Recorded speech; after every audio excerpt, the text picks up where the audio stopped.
This is the Lito X1, this is the Mini 3, this came out this year, and this was 4 years ago. But the story of which one you should buy is a little bit more compelling than you'd think. I flew both of these drones on Vancouver Island last week, and to give you a better idea of which one is right for you, I've left the videos and photos in a download link below, but you'll also see them throughout this video. First, let's compare the range test of these two drones. The Mini 3 uses something called OcuSync 2.0, which is a little bit dated in terms of transmission. I have tested this before and got about 1500 meters with it, so let's test it again here. We'll pick up at 800 meters, and what I found with this is that my bars started dropping a lot quicker than the Lito X1. This time I made it a little bit further than 1500 meters. I was able to go just over 1700 meters before I got the black screen of death, and it started to return to home. The Mini 3 is rated for 10 kilometers out of the box, but in terms of interference, you just never know. Now, for the Lito X1, it's rated 15 kilometers right out of box, but it has a new transmission system called the O4. It's the same transmission as the Mini 5 Pro, which is pretty cool on a budget drone. And about a minute later, after flying the Mini 3, I did the exact same test with the Lito X1. We'll pick up here at 800 meters, and you can see here that my range bar is full. I start running into some glitching, and I think I'm gonna lose signal around 2000 meters, which isn't much more.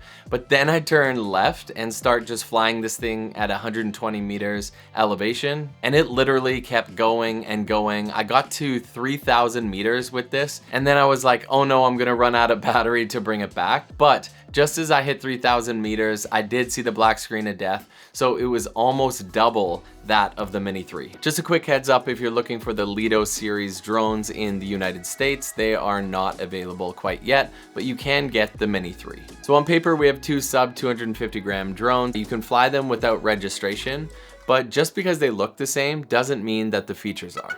If you're looking at the spec sheet, it looks like a no-brainer. The X1 wins in almost every category, but that's not necessarily how I'd tell you to buy it. I wouldn't just say newer is always better, because we have to think about price when comparing it to the Mini 3. If you follow my channel, you know how much I love the Mini 3 and how much I recommend it as a first drone ever, and I'm not ready to write it off just yet. Right now, you can pick up the DJI Mini 3 for $210 on DJI's website, which is a steal. It's typically $289, and the Lito X1 is $379 US. Now, oftentimes when DJI comes out with a new product or series like we see here, the changes are incremental. But in terms of the Lito X1 specifically, it looks like they're trying to replace the line of minis. We have things like active track, built-in storage, and LiDAR.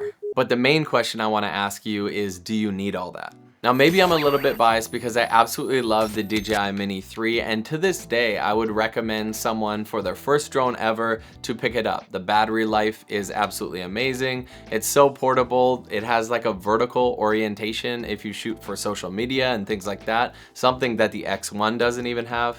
And sure, it might have its shortcomings with things like no obstacle avoidance sensors and no built-in storage, but come on, everyone has a micro SD card. Really quick, if you're finding value in this video, it goes a really long way if you could just leave a like. 3, 2, 1. Thank you so much, and let's dive back in. But here's where the Lito X1 really starts to shine. So the first one is, if you're tired of Rec 709 footage and you've always wanted to try playing around with log footage and getting a little bit more cinematic look, this shoots 10-bit 420. DJI has decided to give us the Mini 4 Pro sensor in a more budget-friendly drone. I mean, the Lito X1 can see in the dark and refuse to crash into you with things like full obstacle avoidance sensors and LiDAR, so if you're flying at night, it can actually use the front sensor quite well. And the features that used to be reserved for more expensive drones like active track and hyperlapse, things like that, are now on a budget-friendly drone. Now, I understand not everyone can afford a $379 drone, and that's where the Mini 3 would come in. But if you'd find yourself using features like Waypoint or really liking the ability to have 48 gigabytes of internal storage, that's where the X1, it just like, the features keep going and going. Again, it is a noticeable upgrade. It's really when you want to start getting better dynamic range and playing around with colors and log footage, that's where you would go with the X1. You're probably gonna skip this, so this is the one thing that you should probably hear first, and this is from my friends over at PickTime. We all spend hours on pre-production, hours on the shoot, hours on the edit, and then we deliver something that looks like everyone else's. I remember one time I even gave a client a USB stick and it was like, here's your pictures. But the client's last impression of you isn't your photos, it's the experience and gallery of how they're delivered. And for many years, I was cheaping out on that part of the process. Hands down, my favorite part of the new PickTime 2.0 update are the cover galleries, and specifically the ones where I can pick 2 iconic images of the day and then kind of just have one underneath. So I put the wedding dress here and then I put their first kiss over top of that, and it looks super clean. And then I also like playing with the fonts as well, and I went with more of an editorial look. So that's PickTime 2.0, and this part is the ad. But the part that the weakest link in your business is your delivery, that's just facts. So I'll link them in the description below and you can try them for free. In terms of low light, the Mini 3 is no slouch as it has a second base ISO at 500, and in my previous testings, I found that it was actually really solid in low light. To pair with that dual native ISO, it also has an f-stop of 1.7, which also just allows in more light and makes this thing a good viable option for low light photography. I'm not sure about the dual base ISO for the Lito X1, but the f1.7 is the same, so I think these things are pretty well the same looking in low light photography. So here's what I'd actually tell you, which drone should you buy, and it's not the spec sheet answer. I've stood by the Mini 3 as one of the best first drone options out there, along with the Mini 4K for the past 2 or 3 years.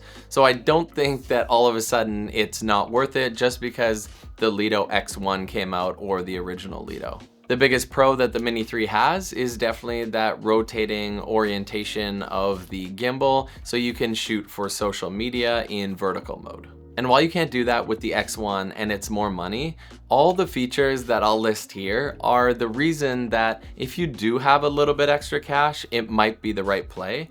And if the Mini 3 at the time of when you need a drone, when you're buying, is $289 US and the Lito X1 is $379, I think that because it's $100 difference or less than $100 difference, it's a no-brainer, save up the extra money and buy the X1, unless you're shooting for social media specifically. The age-old lesson that I try and preach on my channel is don't chase the latest and greatest, stay like a model or 2 behind, because there are a law of diminishing returns. But this is where I'm torn. And specifically, my advice for you is buy the Mini 3 if it's $210 US, this is your first drone ever.